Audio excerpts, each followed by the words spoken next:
애 하나 못 낳는 며느리는 우리 집에 필요 없다. 이 한마디가 한 여자의 인생을 철저히 짓밟았습니다. 가난한 봉제 공장에서 시작해 상견례에서 모욕을 당하고 시집살이로 마음이 달아 없어져도 밤마다 재봉틀 앞에 앉아 묵묵히 버텨내야 했던 사람. 무능력한 남편과 시어머니까지 모시며 동생들 대학과 결혼까지 책임지고 정작 자기 인생은 한 번도 마음 편히 가져보지 못했던 사람. 그러다 세월이 훌쩍 흐른 어느 날 젊은 시절 가슴에 묻었던 그 첫 인연을 다시 만나게 된 사람. 이 이야기는 그 여자의 삶입니다. 저는 올해 61살 그 사람의 조카입니다. 그리고 오늘 제 이모 장영숙이라는 여자의 인생을 뒤흔들었던 이야기를 여러분께 들려드리려 합니다. 본격적인 이야기에 앞서 혹시 이런 삶의 이야기들을 앞으로도 함께 듣고 싶으시다면 구독과 좋아요 한번 부탁드립니다. 여러분의 응원이 큰 힘이 됩니다. 그럼 지금부터 시작합니다. 나는 부산에서 태어났습니다. 엄마는 전쟁 때 피난 내려온 분이었고 아버지는 6.25 전쟁 때 가족을 잃은 전쟁고아였습니다. 엄마 얘기로만 들으면 둘은 부산항 난민촌에서 처음 만났다고 했어요. 엄마는 늘 이렇게 말씀하셨죠. 네 아버지는 그때도 말이 없었지. 밥은 늘 늦게 먹고, 근데 숟가락은 늘 먼저 빈 그릇으로 가더라. 남 주고 먹는 게 습관이 돼 있었어. 우리 집 저녁상은 늘 조용했습니다. 숟가락 부딪히는 소리만 딱딱 울릴 뿐이었죠. 아버지는 워낙 말이 없었고 엄마가 그 빈자리를 대신 채웠습니다. 영수가, 세상은 말이다. 네가 잡지 않으면 네 목덜미를 잡는 데야. 그러니까 열심히 살아야 돼. 울지 말고. 동생은 둘, 남동생 하나, 여동생 하나. 나는 장녀였습니다. 장녀라는 건 그 시절엔 직업이나 마찬가지였죠. 17이 되던 해였습니다. 조선소에서 철골이 무너져 아버지가 크게 다쳤습니다. 병원 침대에 누운 아버지는 평소보다 더 말이 없었습니다. 눈만 뜨고 누워 있었죠. 엄마는 병원비 걱정에 밤마다 머리를 감싸쥐고 울었습니다. 그 모습을 보는 게 너무 괴로웠습니다. 그 즈음 학교 앞 전봇대에 붙은 종이가 눈에 들어왔습니다. 남포동 봉제 공장 여공 모집, 미싱 배울 사람, 손 빠른 사람 환영. 나는 한참을 그 전단만 바라보다가 집으로 뛰어갔습니다. 부엌에서 찬밥에 보리물을 부어 먹던 엄마에게 말했습니다. 엄마, 나 학교 그만 다닐까? 엄마 숟가락이 딱 멈췄습니다. 잠깐 숨을 고르고 난 뒤 천천히 말했습니다. 네가 결정해. 근데 한 가지는 기억해라. 밥은 아무도 대신 안 먹여준다. 그 말이 곧 허락이었습니다. 허락이라기보다는 필요였죠.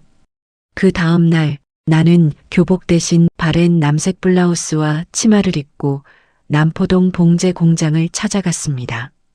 공장 문을 여는 순간 첫 냄새, 오일 냄새, 20대가 넘는 미싱 소리가 한꺼번에 몰려왔습니다. 드르르륵 드르르르륵. 그 소리가 이제 내 하루가 될 거라는 걸 금세 깨달았습니다. 언니들이 말을 걸었습니다. 새로운 아가씨지? 이름이 뭐야? 장영숙입니다. 그래, 영숙이. 첫날이면 조심해. 여기 첫날 피 안 보는 사람 없더라. 그 말이 농담인 줄 알았는데 진짜였습니다. 펠트천을 잡다가 바늘이 손가락을 푹 찔렀습니다. 붉은 피가 흰 원단에 번져들었습니다. 옆자리 언니가 내 손을 붙잡고 말했습니다. 아이고, 피 묻으면 원단 망가져. 빨리 닦아. 월급에서 까인다. 그 언니는 바로 자기 입으로 내 손을 갖다 댔습니다. 그 입술 옆으로 내 피가 살짝 번졌는데 왜인지 그 모습이 너무 고마워서 웃음이 나왔습니다. 점심시간엔 다들 도시락을 펼쳐놓고 김치 몇 조각을 가운데 두고 빙 둘러 앉았습니다. 너 학교 다니다가 나온 거야? 네. 고1 다니다가. 아깝다. 공부 잘하게 생겼는데. 공부해도 밥은 안 생기잖아요. 그 말을 듣고 언니들 웃음이 터졌습니다. 그 웃음소리가 재봉틀 소리 사이로 번지던 그때 나는 처음으로 내가 이곳에서 살아갈 수 있겠다는 생각이 들었습니다. 공장에서 퇴근하면 바로 병원에 들렀습니다. 아버지는 늘 눈만 뜬 채 말없이 누워 있었죠. 아버지, 저 오늘도 공장 갔다 왔어요. 그래. 짧은 대답.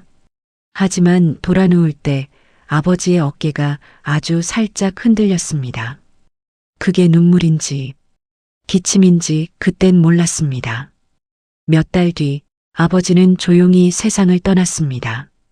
장례가 끝난 밤 엄마가 처음으로 아버지 이야기를 꺼냈습니다. 네 아버지, 전쟁 고아였다. 가족을 잃고, 그래서 말이 없었어. 막걸리 잔을 내려놓던 엄마가 처음으로 웃으며 말했습니다. 그래도 말이다. 네 손 볼 때마다 네 아버지가 한 말 딱 하나 했다. 딱 한 번. 나는 숨을 멈췄습니다. 뭐라 했는데요? 엄마는 잔을 만지작거리며 말했습니다. 우리 큰딸, 손이 참 부지런하다. 그 말 딱 한 번 했다. 그 말을 듣는 순간 눈물이 핑 돌았습니다. 그날 이후 나는 더 열심히 바늘을 잡았습니다. 아버지가 보지 못한 세상까지 내 손으로 꿰매보겠다는 마음으로. 그렇게 시간이 흐르고 공장 일이 익숙해졌을 때 재단 가위에 손을 깊게 베었습니다. 나는 공장 언니들 손에 이끌려 병원으로 갔습니다. 많이 아프셨겠네요. 하얀 가운을 입은 젊은 의사가 내 손을 붙잡고 천천히 말했습니다. 그 목소리가 이상하게 따뜻했습니다. 늘 기계 소리만 듣던 내 귀엔 그 말투가 따뜻한 물처럼 들렸습니다. 며칠 뒤 상처 소독을 받으러 갔을 때 의사는 내 손을 조심조심 만져보며 말했습니다. 손이 참 부지런하네요. 이 손이 가족을 살리고 있는 거죠? 그 말에 마음 한쪽이 턱 하고 내려앉았습니다. 누구도 내 손을 그런 눈으로 본 적이 없었으니까요. 그 뒤로 나는 상처는 이미 아물었는데도 이유를 만들어 병원 앞을 서성였습니다. 그 사람을 보고 싶어서 그 사람도 가끔 병원 앞에서 기다리고 있다가 커피 한 잔을 건넸습니다. 잠깐 쉬었다가요. 숨 좀 쉬어야 내일도 버티죠. 짧은 대화, 잠깐의 미소, 병원 앞 버스 정류장에서 두세 마디 건네는 그 순간이 내 하루의 유일한 휴식이었습니다. 그렇게 몇 달, 우리는 이름을 알고 집 방향을 알고 좋아하는 빵집도 알게 될 만큼 서서히 가까워졌고 미래도 같이 이야기하는 사이가 됐죠. 어느 날 의사가 말했습니다. 제가 부모님께 영숙 씨 이야기를 하고 싶어요. 그 말에 가슴이 크게 일렁였습니다. 말도 안 된다는 걸 알면서도 내 인생에 처음으로 꿈이라는 게 생겼습니다. 하지만 그 꿈은 단 며칠 만에 무너졌습니다. 해운대의 조용한 찻집, 의사의 부모님은 내 손을 먼저 바라봤습니다. 그리고 단 한 문장. 바느질하는 집 딸은 우리 집 며느리가 될 수 없소. 나는 아무 말도 하지 않았습니다. 그저 내 손등 위에 떨어지던 햇빛의 조각만 바라보고 있었습니다. 그날 이후 의사는 몇 번이고 찾아왔습니다. 죄송해요. 내가 더 잘했어야 했어요. 하지만 나는 고개를 저었습니다. 아니에요. 원래 내 자리는 아니었어요. 그 말이 내 마지막이었습니다. 우리는 그렇게 서로의 젊은 날을 뒤로 한 채 멀어졌습니다. 그리고 그때 나는 깨달았습니다. 사랑으로는 내 가족을 살릴 수 없다는 걸. 그날 이후 나는 공장으로, 다시 일로 돌아갔습니다. 그렇게 또 다른 남자와 또 다른 인생의 문으로 걸어 들어가게 될 줄은 그때는 몰랐습니다. 그 문 뒤에는 내가 평생 잊지 못할 혹독한 시집살이와 견딜 수밖에 없던 결혼 생활이 기다리고 있었습니다. 의사와 멀어진 뒤 나는 다시 공장으로 돌아가 묵묵히 바늘을 잡았습니다. 낮엔 기계 소리에 묻혀 살고 밤엔 집안 형편에 매달리며 지내다 보니 어느새 사람들이 내 손재주를 알아봤고 양장점으로 옮기게 되었죠. 그 무렵에 나는 사랑이란 말을 생각할 틈도 없었습니다. 내 몫으로 남겨진 집안, 학교에 다니는 두 동생, 병원 신세가 잦아진 엄마. 그게 전부였고 그것만으로도 하루가 꽉 찼습니다. 결혼은 꿈처럼 떠올릴 수도 없었습니다. 누군가를 좋아할 여유보다 지킬 사람이 더 많았으니까요. 그렇게 하루하루를 버티듯 살던 어느 밤 엄마가 조용히 제 이름을 불렀습니다. 영수가, 너도 기대고 살 사람이 있어야 하지 않겠나? 그 말 한마디가 이상하게 마음을 울렸습니다. 그 즈음 엄마 친구를 통해 한 남자를 소개받았습니다. 공장 관리직으로 일하는 사람, 성격은 조용했습니다. 그리고 처음 만났을 때 내 손을 한참 바라보더니 말했습니다. 혼자 고생 많았죠. 앞으로는 같이 좀 나눕시다. 도움을 주겠다는 사람, 나를 데리고 가겠다는 사람. 그 말이 그때의 나에겐 참 따뜻하게 들렸습니다. 그렇게 나는 사랑해서가 아니라 운명처럼 떠밀려서 남들 다 그러듯 결혼을 하게 됐습니다. 하지만 그 집의 문이 닫히는 순간 나는 금방 알았습니다. 이 집에서 나는 누구의 아내도 아니고 누구의 딸도 아니라 그냥 며느리라는 이름 하나로만 살아야 한다는 걸. 결혼식이 끝나고 며칠 지나지 않아 이 집에서 내가 맡아야 하는 자리가 어디인지 똑똑히 알게 되었습니다. 새벽 4시 반, 문도 두드리지 않고 방문이 열렸습니다. 일어나. 밥 해야지. 그 말 한마디로 내 하루가 시작되었습니다. 밥하고 빨래하고 청소하고 시어머니 방부터 신우 방까지 정리하면 해가 중천이었습니다. 그러고 나서야 나는 양장점 일을 하러 밖으로 나갈 수 있었습니다. 시어머니는 늘 말했습니다. 돈 벌러 나간다면서 살림은 누가 하나? 나이든 내가 다 해야 되는 거냐? 그 말이 듣기 싫어서가 아니라 정말 미안해서 나는 더 빨리 움직였습니다. 양장점에서는 누구도 나를 며느리라고 부르지 않았습니다. 사장님은 내 바느질을 보며 놀란 듯 말했습니다. 영숙 씨, 이 라인 좀 봐. 살아있네? 선이 참 예쁘다. 그 말을 들었을 때 나는 순간 내가 나로 돌아온 것 같았습니다. 천을 만지면 내 마음이 가라앉았고 줄을 긋고 바늘을 잡으면 내가 어떤 사람인지 명확해지는 것 같았습니다. 집에서는 밥하고 꾸중 듣는 사람이었지만 양장점에서는 누군가에게 필요한 사람이었습니다. 그날도 양장점에서 사장님이 새 패턴을 맡겨주셨습니다. 이번 건 내가 한번 해봐. 손이 떨릴 만큼 기뻤습니다. 하지만 집에 돌아오자 시어머니의 목소리가 기다리고 있었습니다. 며느리가 이제는 하다하다 밤늦게 들어오네? 나는 조심스레 말했습니다. 오늘은 일이 조금 많아서. 그러자 바로 말이 돌아왔습니다. 일 많은 건 나다. 너는 이 일하고 친정 챙기느라 바쁘지. 내 아들이 먹을 국은 누가 끓였냐? 싱크대에 올려놓았던 반찬은 모두 버려져 있었습니다. 그날 밤 나는 부엌에서 조용히 국을 다시 데웠습니다. 눈물이 떨어졌지만 닦을 시간도 없었습니다. 며칠 뒤 양장점에서 연습하라며 받은 원단을 신우가 만지작거리며 말했습니다. 언니, 이 천 참 좋네. 언니가 만들면 옷 잘 나올 것 같다. 그러더니 잠시 뜸을 들이다가 입꼬리를 살짝 올렸습니다. 근데 말이다, 언니가 밖에서 돈 번다고 집안일은 내가 다 대신하는 거잖아.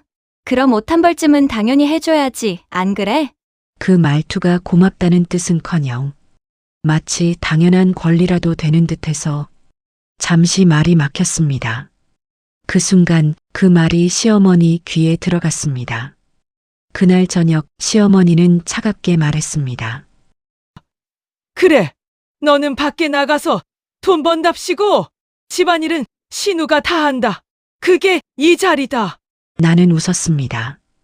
웃어야 울지 않을 것 같아서 그날 밤 방에 들어와 불을 켜지 않은 채로 바늘집을 펼쳤습니다.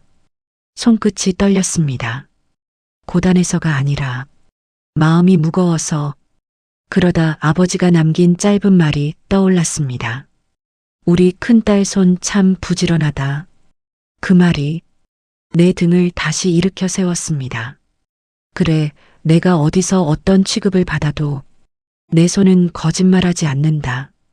내 삶은 여기서 끝나지 않는다. 그렇게 나는 시집에서는 숨을 죽이며 살고 양장점에서는 내 이름을 조금씩 찾아가며 살았습니다. 그리고 그때였습니다. 양장점에서의 작은 성공이 시댁과의 갈등을 앞으로 더 크게 폭발시키게 될 줄은 그때는 정말 몰랐습니다. 양장점에서의 성공은 생각보다 더 빨리 소문이 퍼져나갔습니다. 시청 부인회에서 큰 칭찬을 받으며 사모님이 내 손을 잡고 말했습니다. 영숙 씨 손 보통이 아니에요. 앞으로 제 옷은 당신이 해줘요.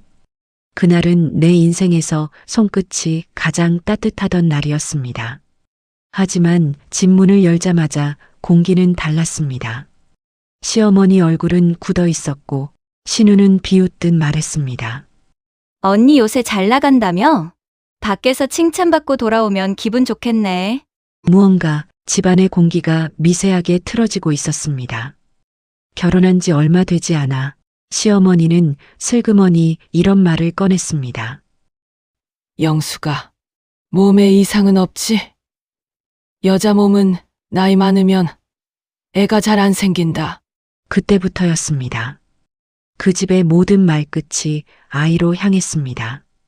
밥상에서도 빨래 개면서도 심지어 신우가 방문을 스치며 지나갈 때도 언니는 아직 소식이 없나 봐? 그 말 앞에서 나는 늘 죄인이 되었습니다.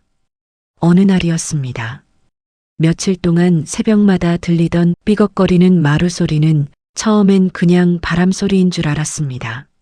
낡은 옛집에서는 흔한 일이었으니까요. 그런데 그날 나는 확신했습니다. 그건 바람이 아니었습니다. 거실에서 숨을 죽이고 걸어오는 마루가 살짝 삐그덕하는 소리였습니다. 누군가가 조용히 천천히 다가오는 기척. 그날 밤 남편 옆에서 막 잠이 들 무렵 가느다란 인기척이 느껴졌습니다. 문틈에 아주 희미한 그림자 하나가 길게 드리워져 있었습니다. 순간 심장이 쿵 내려앉았습니다. 나는 눈을 꼭 감았습니다. 눈꺼풀을 들어 올리면 뭔가 돌아올 수 없는 순간이 될 것 같은 공포에 몸이 얼어붙어 손끝 하나 움직일 수 없었습니다. 그때였습니다. 살금살금 누가 방 안으로 들어오는 소리가 들렸습니다. 그리고 머리맡 가까이에서 천천히 걸음을 멈추는 기척. 나는 그저 숨을 참았습니다. 숨을 크게 들이키면 더 무서운 일이 벌어질 것 같았거든요. 그리고 나는 느꼈습니다. 누군가 바로 머리맡에 앉았습니다. 나는 여전히 눈을 뜨지 못했어요. 정확히 말하면 눈을 뜰 용기가 없었습니다. 기척 하나, 숨결 하나 없이 그 존재는 오랫동안 그 자리에 앉아 있었습니다. 소름이 척추를 타고 천천히 내려갔습니다. 심장은 방 전체에 울릴 만큼 뛰고 있었는데 몸은 얼음덩이처럼 굳어 있었습니다. 얼마나 시간이 흘렀는지 도저히 알 수 없었습니다. 그저 한 가지 확신만 들었습니다. 그건 시어머니였습니다. 왜 그랬을까? 지금도 모릅니다. 아들을 자식이 아니라 평생 의지해온 기둥처럼 여기셨던 걸까? 그 곁에 선 내가 어쩌면 기둥을 뺏는 사람처럼 느껴졌던 걸까? 아니면 대가 끊길까 두려워 집안의 모든 잘못을 나에게서 찾으려 했던 걸까? 그때는 아무것도 묻지 못했습니다. 숨도 크게 쉴 수 없었고 그저 견디는 수밖에 없었습니다. 그저 어둠 속에서 그 기척이 떠나가기를 돌아 누워 숨죽인 채 기다리는 수밖에 없었습니다. 그리고 그날 이후부터 시집살이는 전혀 다른 무게로 내 삶을 짓누르기 시작했습니다. 며칠 뒤 시어머니는 대놓고 말했습니다. 영수가, 너 양장점은 이제 그만둬라. 나는 숨을 한번 고르고 조심히 대답했습니다. 어머니, 그 일은 제가 애 못 낳는 며느리가 밖에 나가서 돌아다니기나 하고 집구석은 날마다 비어있고 누가 좋아하겠노? 그 말이 떨어지자 신우가 덧붙였습니다. 맞네. 엄마 말이. 언니는 친정 챙기느라 바쁘지? 우리 집 때는 누가 이어요? 그 말이 첫사랑의 상견례 때 들었던 그 잔인한 문장과 똑같이 들렸습니다. 바느질하는 집딸은 우리 집 며느리가 될 수 없소. 나는 그 자리에서 숨이 멎는 것 같았습니다. 시어머니가 양장점을 그만두라고 말한 다음 날 나는 하루 종일 멍했습니다. 천을 만져도 바늘이 손에 잡히지 않았고 옷본을 펼쳐도 선이 보이지 않았습니다. 밤이 되자 문틈으로 새어나오는 시어머니의 그림자가 마치 내 숨을 누르는 것처럼 느껴졌습니다. 여기서 내가 더 버틸 수 있을까? 그런데 그날 저녁 한 통의 전화가 왔습니다. 누나, 엄마가 좀 많이 안 좋으시다. 동생의 떨리는 목소리였습니다. 나는 아무 말도 하지 못하고 급히 가방을 챙겨 문을 나서려 했습니다. 그 순간 시어머니의 차가운 목소리가 뒤에서 꽂혔습니다. 또 친정이제? 나가서 돈 번답시고 집안 살림은 하는 둥 마는 둥 하더니 버는 돈도 다 친정에 퍼다 주면서 잠시도 멈추지 않고 이어졌습니다. 우리 집 살림은 누가 하노? 아픈 사람이 있으면 그 집 식구가 챙기는 거지. 너는 이제 이 집 사람이야. 그 말이 등골을 찌르는 것처럼 꽂혔습니다.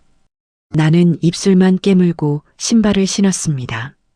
울 수도 대답할 수도 없어서요. 친정집 앞에 도착했을 때 문이 열리자 여동생이 울먹이며 말했습니다. 언니, 엄마가 언니만 찾았어. 방 안에는 희미한 조명 하나만 켜져 있었고 엄마는 앙상하게 마른 손을 이불 위로 내밀고 있었습니다. 엄마, 나 왔어요. 엄마의 손이 내 손을 살짝 스쳤습니다. 아무 힘도 느껴지지 않았어요. 영수가, 엄마가 천천히 눈을 떴습니다. 니, 왜 이렇게 말랐노? 그 말을 듣는 순간 참았던 눈물이 왈칵 쏟아지려 했습니다. 하지만 나는 고개를 세게 흔들어 눈물을 억눌렀습니다. 엄마 앞에서만큼은 무너질 수 없었으니까요. 엄마는 오랫뜸을 들이다 마지막 힘으로 입을 열었습니다. 영수가, 엄마, 이제는 니도 좀 살아라. 그 말이 방 안을 가득 메웠습니다. 마치 지금까지 나를 조여온 모든 끈이 툭 하고 끊어지는 것 같았습니다. 나는 두 손으로 엄마의 손을 감싸 쥐었습니다. 엄마, 저 잘 살게요. 엄마는 조용히 눈을 감았습니다. 나는 그 순간 무릎이 풀려 바닥에 주저앉았습니다. 엄마의 마지막 말이 가슴 깊숙한 곳을 천천히, 아주 천천히 울렸습니다. 이제는 니도 좀 살아라. 그 말이 마음속에서 오래 맴도는 동안 문득 지금 내가 서 있는 자리가 또렷하게 보였습니다. 여기서 평생을 살아도 나는 누구의 사람도 될 수 없겠구나. 남편의 아내도 시댁의 며느리도 누이도 아닌 그저 누군가의 희생으로만 존재하는 사람. 엄마가 남긴 마지막 말은 그래서 더 아프게 박혔습니다. 엄마가 떠난 뒤 나는 그저 하루하루를 버텼습니다. 장례식에서 돌아온 날도 집에 들어서자마자 시어머니의 첫 말은 이거였습니다. 영수가 밀린 빨래부터 해라. 며느리는 슬픔도 잠깐이다. 나는 조용히 고개를 숙였습니다. 눈물 닦을 시간도 없었습니다. 며칠 동안 나는 밥하고 청소하고 빨래하고 새벽에 일어나 국 끓이고 그 집에서 나는 며느리도 아니고 아내도 아닌 그저 식모 아니면 대를 이어야 하는 몸뚱이 하나였습니다.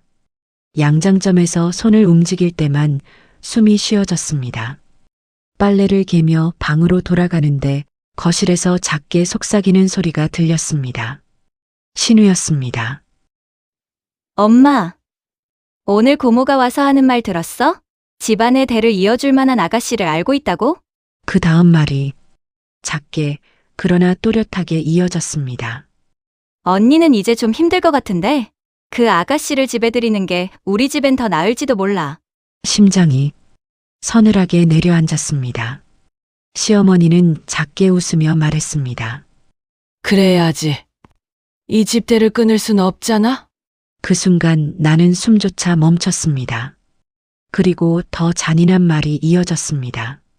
오빠는 너 때 영숙 언니 대신 그 여자랑 살라고 하면 괜찮은 거야? 남편의 목소리가 들렸습니다.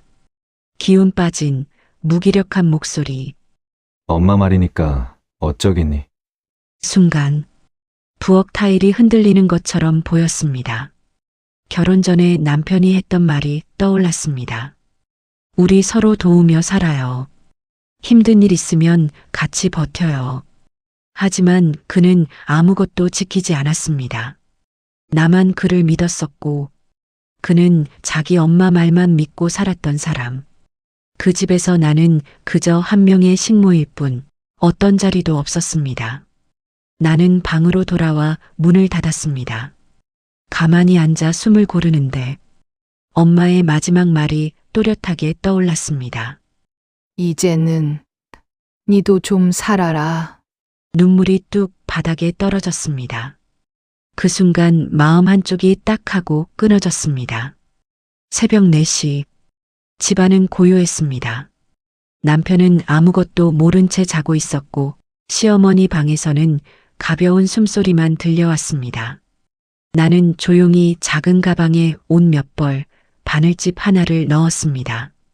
그리고 대문을 아주 천천히 열었습니다. 새벽바람이 차갑게 얼굴을 스쳤습니다. 그 순간 나는 처음으로 내 인생을 내 발로 걸어나가는 기분을 느꼈습니다. 양장점이 있는 골목 끝에 아주 희미한 불빛이 켜져 있었습니다. 바늘을 잡으면 나는 살아 있었습니다. 나는 그 길로 양장점으로 향했습니다. 이제 누구의 며느리도 아니고 누구의 식모도 아니라 누구의 책임도 아닌 내 삶으로 돌아가기 위해 시댁을 나온 뒤 저는 뒤돌아보지 않았습니다. 새벽마다 들리던 삐걱거리는 발소리, 문틈으로 스며들던 한숨, 잠든 새벽 머리맡까지 다가오던 기척. 그 모든 것에서 벗어났다는 사실만으로 숨이 제대로 쉬어졌습니다. 며칠 뒤 양장점 문을 닫으려던 순간 신우가 헐레벌떡 들어왔습니다. 언니, 정말 집을 나간 거야? 저는 실밥 묻은 앞치마를 벗으며 조용히 말했습니다. 네, 저 이제 그 집에서는 더는 못 살아요. 그 말이 끝나자 신우의 표정이 순식간에 굳어졌습니다. 언니, 지금 이게 뭐 하는 짓이야? 밤마다 일하고 친정 챙기고 이제는 우리 집까지 버리겠다는 거야? 가게 안이 울릴 만큼 목소리가 높아졌습니다. 잘 들어. 오늘 안 들어오면 언니, 우리 집 대문 근처에도 오지 마. 오빠도 더는 책임 못 져. 그 말이 가슴 깊숙이 박혔지만 이상하게도 속 한켠이 오히려 시원했습니다. 저는 대답하지 않았습니다. 조용히 양장점의 문을 잠갔습니다. 시간이 흐른 뒤 동네 아주머니가 조심스럽게 말을 건넸습니다. 영숙 씨 들었어? 시댁에서 다른 여자를 들여 아들 둘을 낳았다더라고. 시어머니가 직접 데려왔다던데. 저는 마시던 커피를 내려놓고 잠시 눈을 감았습니다. 그리고 아주 조용히 생각했습니다. 잘 됐다. 이젠 정말 끝났구나. 그 집에서는 제가 들어가 앉을 자리가 애초부터 없었다는 사실을 그제서야 확실히 알았습니다. 그때 집을 나온 뒤 저는 더 미친 듯이 일했습니다. 양장점에서 밤늦게까지 작업하고 새로 배운 기술을 몰래 연습하고 재단부터 패턴까지 하나라도 더 익히기 위해 몸이 부서져라 버텼습니다. 어느 날 사장님이 말씀하셨습니다. 영숙 씨, 이제 당신 이름 걸어도 되겠어요. 그 말이 가슴 깊은 곳을 흔들었습니다. 그렇게 제 이름을 건 장영숙 부티크가 문을 열었습니다. 얼마 지나지 않아 제 손끝에서 나온 옷이 사람들 입에 오르기 시작했습니다. 서울로 보낸 동생 둘도 각자 자리를 잡고 결혼을 준비하는 동안 저는 엄마처럼 곁을 지켜주었습니다. 이제야 평생 짊어졌던 짐이 조금은 가벼워지는 듯 했습니다. 평생 처음으로 이제는 내 자신을 위해 살아도 되겠다는 생각이 들었습니다. 그러던 어느 저녁이었습니다. 문을 닫으려던 순간 전화 한 통이 걸려왔습니다. 영숙아, 니네 시어머니 오늘 돌아가셨어. 손끝이 순간 얼음처럼 차가워졌습니다. 세월이 흘러도 끝내 마주해야 하는 마지막 인연. 그 장례식장이 다시 저를 부르고 있었습니다. 그 전화 한 통을 끊고 난 뒤 나는 잠시 그대로 서 있었습니다. 손끝에서부터 차갑게 스며드는 감각을 어쩌다 한번 겪는 바람처럼 그냥 받아들일 수밖에 없었습니다. 그날 밤 나는 조용히 검은 외투를 걸쳤습니다. 좋았던 적은 거의 없었지만 그래도 몇 해를 한 집에서 지냈던 사람의 마지막이었으니까요. 장례식장에 들어서자 예전 그대로의 공기가 퍼졌습니다. 눌러붙는 침묵과 말로는 설명되지 않는 억눌림. 영정 앞에 향을 올리려 고개를 숙이는 순간 문득 보였습니다. 남편, 그리고 그 옆에서 얌전히 서 있는 아들 둘.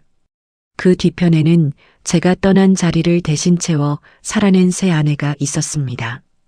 그들의 표정을 바라보며 저는 아주 묘한 감정을 느꼈습니다. 미움도 질투도 아닌, 이제는 정말 서로 완전히 다른 길에 섰구나.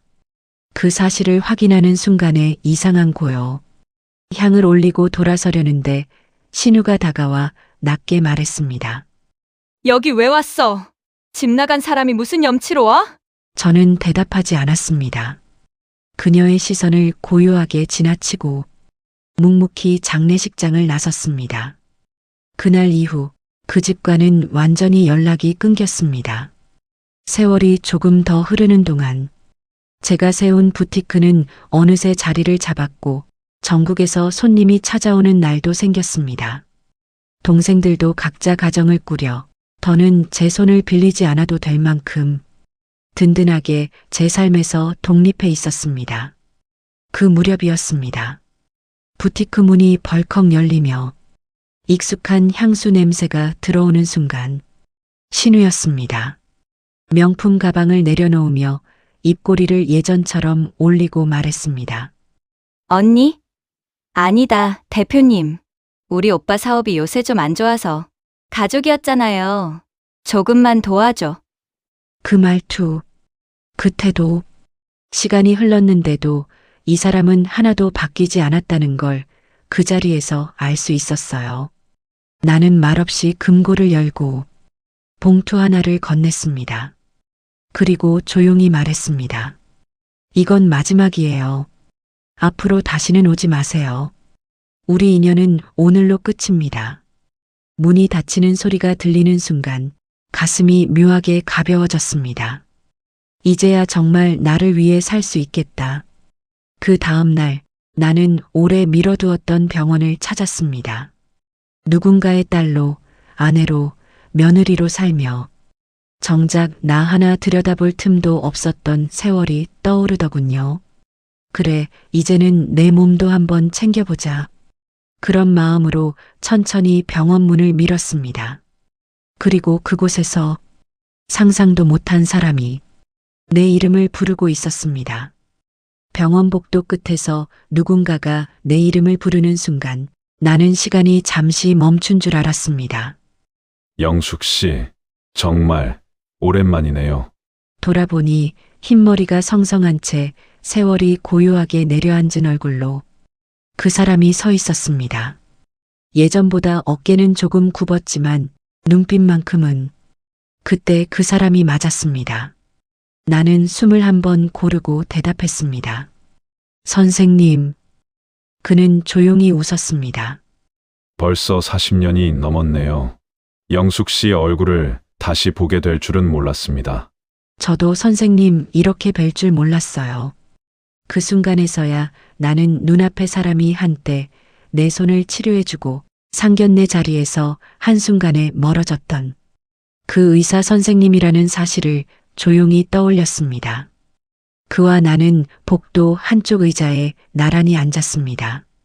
오래전 상견례 자리에서 갈라졌던 두 사람의 시간을 잠시 말없이 바라보는 느낌이었어요. 그는 천천히 말을 꺼냈습니다. 한참이나 말문을 고르더니 조용하고 담담하게 이야기를 시작했습니다. 그날 이후 저는 집에서 정해준 사람과 결혼했습니다. 노력해 보려고 했지만 서로 너무 다른 사람이라 잘 살진 못했어요. 결국 오래가지 못했죠. 그의 손끝이 살짝 떨리는 듯 했지만 표정은 담담했습니다. 아들 둘은 이제 다 컸어요. 엄마가 있는 미국에 가서 거기서 잘 지내고 있습니다. 저는 혼자고요. 그 말은 변명이 아니라 세월을 정직하게 인정하는 목소리였습니다.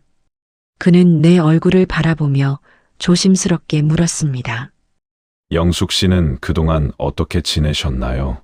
나는 잠시 눈을 감았다가 천천히 그러나 묵직하게 대답했습니다. 저는 버티며 살았어요. 지켜야 할 사람이 너무 많아서 나 자신에게 돌아올 틈이 없었죠. 그런데 이제야 조금은 저를 챙길 수 있을 것 같아요. 그래서 병원에 왔는데 선생님을 이렇게 다시 보게 되네요. 그는 아주 작게 웃었습니다. 인연이라는 게 정말 놀랍네요. 이렇게 다시 만날 줄은요. 둘 사이에 가볍고 부드러운 고요가 흘렀습니다. 그리고 그는 조심스럽게 말했습니다. 영숙 씨, 혹시 시간 괜찮으시면 차 한 잔 해도 될까요? 우리는 병원 옆 오래된 찻집으로 갔습니다. 햇빛이 테이블 위를 따스하게 덮고 있었어요. 그는 찻잔을 가만히 만지작거리며 말했습니다. 예전에 제가 영숙 씨 손을 치료해 주던 날이 지금도 기억나요. 그때 제가 조금만 더 용기 있었으면 좋았을 텐데. 나는 천천히 고개를 저었습니다. 그 시절엔 우리 둘 다 선택할 수 있는 게 별로 없었죠. 그는 천천히 숨을 내쉬며 말했습니다. 그래도 이렇게 다시 보니 참 좋네요.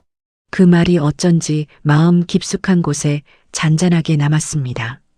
그날 이후로 우리는 서로의 삶에 조용히 자리하게 되었습니다. 연인이라 하기엔 너무 늦었고 남처럼 멀다고 하기엔 서로를 너무 오래 기억하고 있었습니다. 가끔 그가 내 집 앞까지 와서 산책 갈까요? 하고 묻습니다. 그러면 나는 지팡이를 챙기고 그와 천천히 동네 산책길을 걷습니다.